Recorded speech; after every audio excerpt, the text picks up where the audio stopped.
It's a huge question, maybe the biggest one people have when they try to read the Bible. You start in Genesis, and it's okay for a bit. Creation, Adam and Eve, a bit strange, but you can follow it. Then you get to Noah and the flood, and God wipes out almost everyone. Then you get to the laws in Leviticus, and the punishments seem brutal. You get to Joshua, and God commands the Israelites to wipe out entire cities. And you just stop. You close the book and think, this is supposed to be a good God? He sounds like a monster.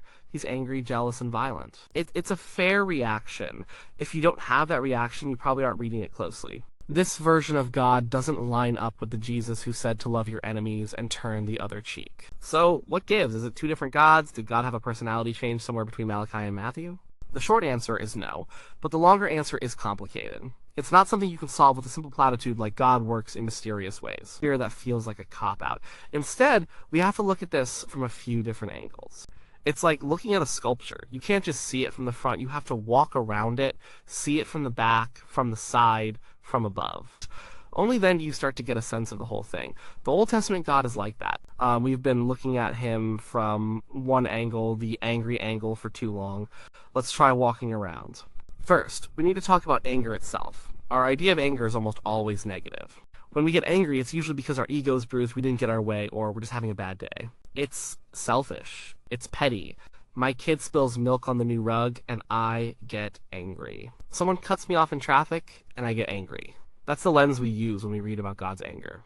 We imagine God as a cosmic version of us, just with more power.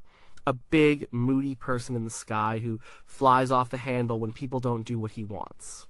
But what if God's anger is completely different? Think about the things that make God angry in the Old Testament. It's rarely random. His anger is almost always a response to something specific injustice. He gets angry when the powerful oppress the poor. He gets angry when people cheat and exploit widows and orphans. He gets angry about idolatry, which often involve things like child sacrifice. He gets angry at things that destroy human beings, the very creatures he supposedly loves. Think of it this way. If you saw a bully beating up a small child, what would your reaction be? Indifference? Calm acceptance? Or would you feel a surge of anger? That anger wouldn't be a selfish, petty thing. It would be a righteous anger born out of a love for the child and a hatred for the injustice being done. It would be an anger that moves you to act, to protect, to restore what is right. This is a better way to think about God's anger. It's not the unpredictable rage of a tyrant. It's the consistent, burning hatred of a good being against evil. It's the anger of a loving father who sees his children destroying themselves and each other. From this perspective, a God who was not angry at child sacrifice or the oppression of the poor would be a moral monster. His silence would be horrifying. His anger, then, isn't the opposite of his love. It's a part of his love. It's the active, protective side of his love. He loves humanity so much that he despises the things that ruin it. So that's one angle. We have to redefine the kind of anger we're talking about. It's not human petulance. It's divine justice. Here's a second angle. We tend to read the Old Testament like it's a single flat book, a rule book, or a biography. But it's not. It's a library. It was written by many different authors over about 1,000 years. It contains poetry, history, law, prophecy, and wisdom literature.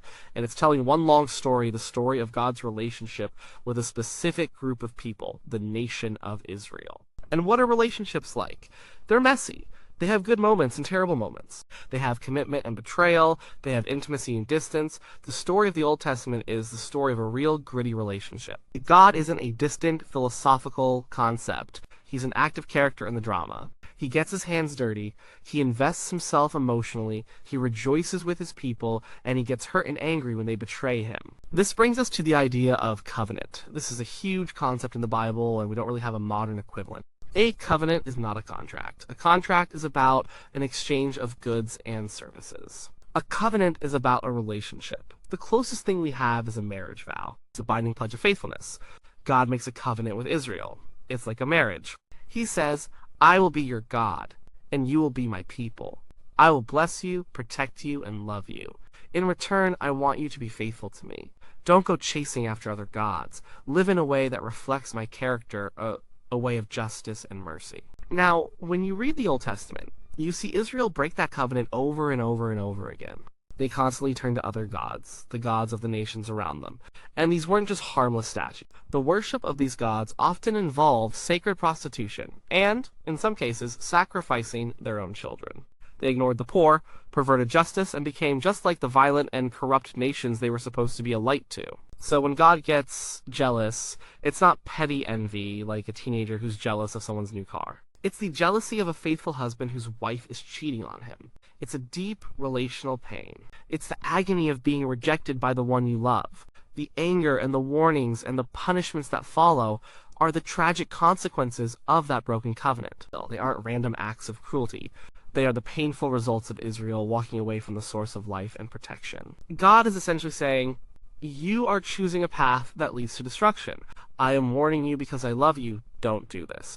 And when they do it anyway, the destruction comes. This relational context is key. Without it, God's actions seem arbitrary and mean.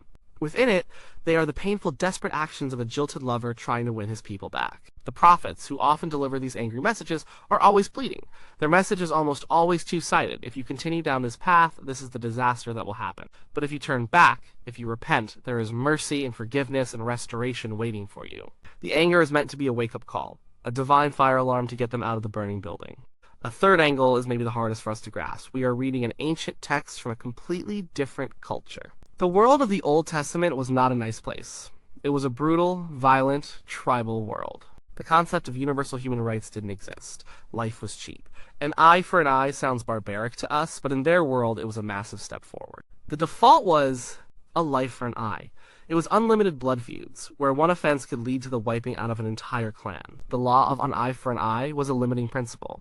It was about proportional justice, not escalating vengeance. It was a step towards a more just society, not the final destination. God, in this story, meets people where they are. He speaks to them in ways they can understand. In a world full of violent, capricious gods who demand appeasement, the God of Israel is different. Yes, he is powerful and can be terrifying, but he is not random. He operates according to a moral standard. He is bound by his own promises. He is on the side of the poor and the outcast. This was a revolutionary idea. He is also, in a sense, a God who is teaching his people step by step.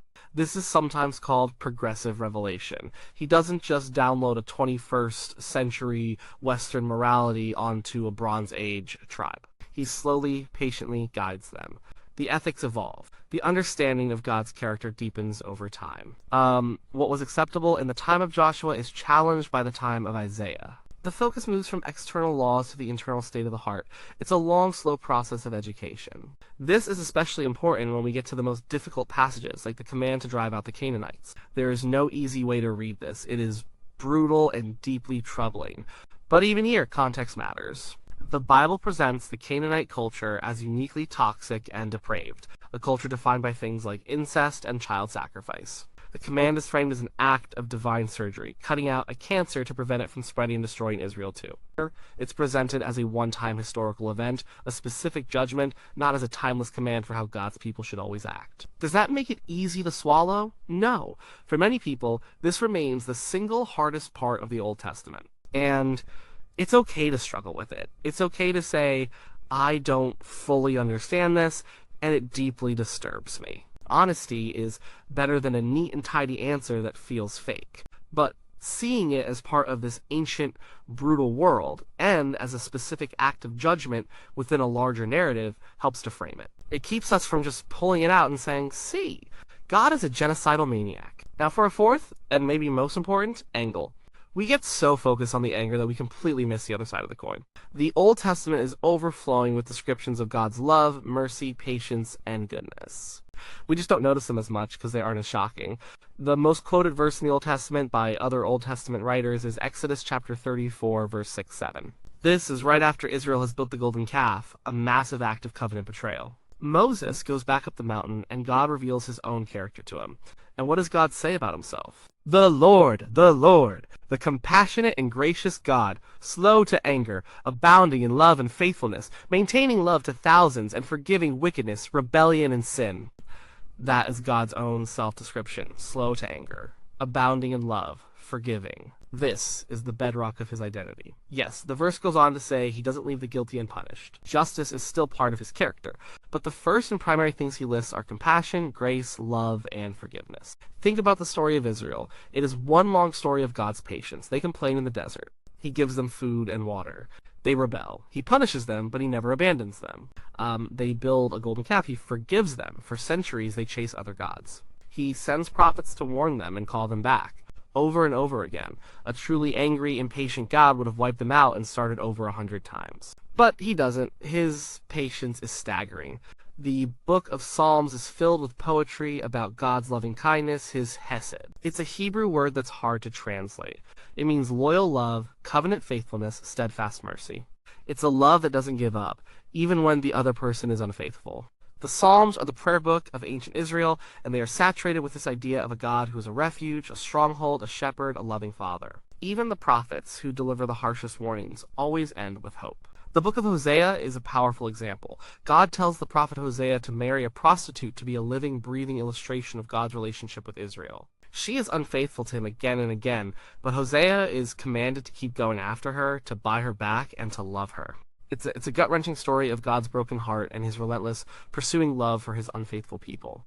The anger is there, but it's an anger born of that love. And the ultimate message is one of restoration. So, the idea that the Old Testament God is just angry is a caricature. It's a selective reading that focuses on the shocking parts and ignores the vast, overarching theme of God's patient, covenant love. Finally, we have to connect this to the New Testament. The popular idea is that the angry God of the Old Testament was replaced by the loving God of the New Testament, Jesus. But this is a deep misunderstanding. In fact, it was an early Christian heresy called Marcionism, which the church firmly rejected. The church insisted that the God of Abraham, Isaac, and Jacob is the Father of Jesus Christ. It's the same God.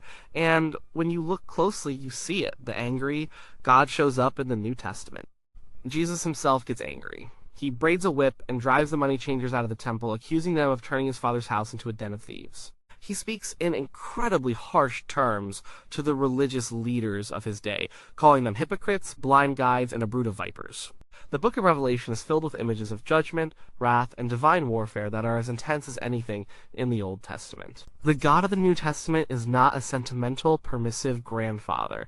He is still a God of justice who takes sin and rebellion seriously. And the loving, merciful God of the Old Testament is the star of the New Testament. When Jesus wants to teach people about God's character, what does he do?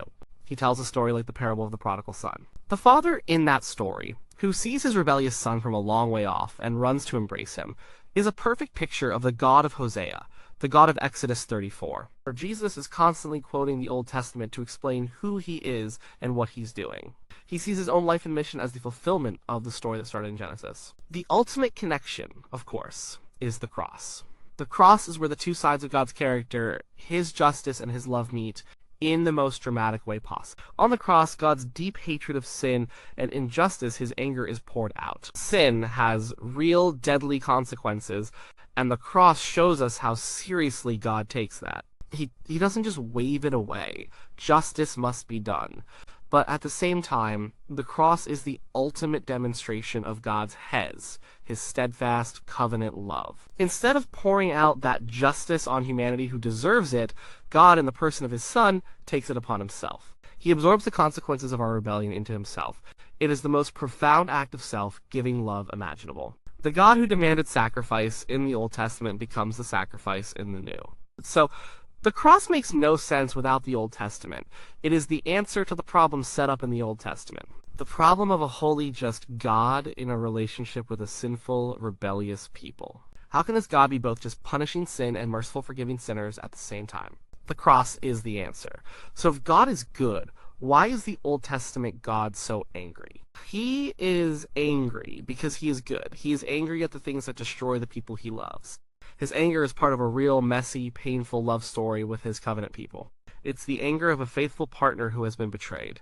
He is speaking to ancient people in a way they would understand, slowly and patiently guiding them toward a deeper understanding of himself and his will. And his anger is only one small part of the picture.